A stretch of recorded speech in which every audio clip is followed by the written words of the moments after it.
Gratitude is actually a tool for presence, really. And you don't realise when you're grateful, you're going, yes, wow, amazing, that you're actually in this big river of abundance.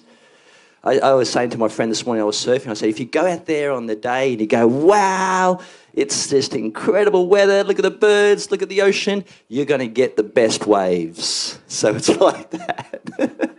Okay, yeah, and the best vibes will come your way. So just be in the good vibe channel. And obviously this word of presence, we show it up all the time, but how do we practice presence? Don't let anything disturb you out there. So yeah, and go, oh wow, remember that chai latte at the Prana Fest? Oh yeah, it's all pretty good. The way you do anything is the way you do everything. That's presence. The way you eat your food, the way you hold a microphone, the way you sit, the way you notice, the way you breathe. But yeah, I've got tape recorders just going in my head all the time. We're so distracted, you know, devices, busyness, boom, cut, all this stuff going on. Okay, the way I do anything is the way I do everything. We get really confused around yoga being a shape. Really, it's a shape that allows us to step into a state. So that state doesn't have to happen through the shape. It's just a great way to jump in.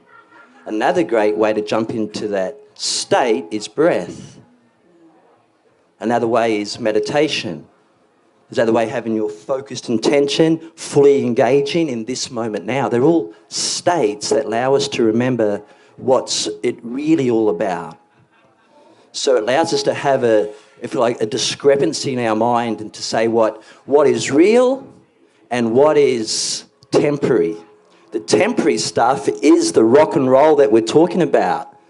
That uncomfortable is temporary. And when you see it as temporary, you're not so ruffled by it. So then we get to, oh wow, now I'm in the practice of yoga. Because I'm not ruffled by all the temporary states of someone not liking me, of me waking up with a flu, of me not having enough money. They're all just temporary states that don't take us away from our yogic center. So it's a great practice. The shape that we sometimes associate with yoga is just a minimal, or I should say a one form to step us into yoga. Yoga is a way of life.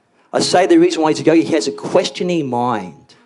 So if we're not doing the yogic things, I say do what Judith Lassiter says, get curious. Be curious. Question everything. Question when you get up in the morning, are you still stuck in what happened yesterday? Or are you, because your unhappiness is nothing to do with yesterday. Your unhappiness is all about the story you've got about yesterday. So my question is, can you get rid of that story? Can you make something else up because it's all made up anyway? There's something that isn't made up, and that's the yogic thing that we come back to, is where do we go when we stop the storytelling around those temporary things? We go back to yoga. And it's a state that you can come with me now if we breathe in. And we breathe out. There's that state right now. Thank you for breath work, for reminding something so simple can bring us back to yoga.